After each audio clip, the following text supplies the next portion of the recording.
ময়মনসিংহ নগরীর নতুন বাজারে রেল ক্রসিংয়ে ট্রেনের ধাক্কায় অটোরিকশার 2 যাত্রী নিহত হয়েছে। মঙ্গলবার রাত 10টার দিকে এই দুর্ঘটনা ঘটে।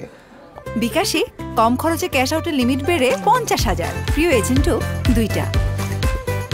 প্রত্যক্ষদর্শীরা জানায়, রেল লাইনে উঠে যাওয়া একটি অটোরিকশাকে জামালপুরগামী ব্রহ্মপুত্র এক্সপ্রেস ট্রেন ধাক্কা দিলে 2 জন কাটা পড়েন।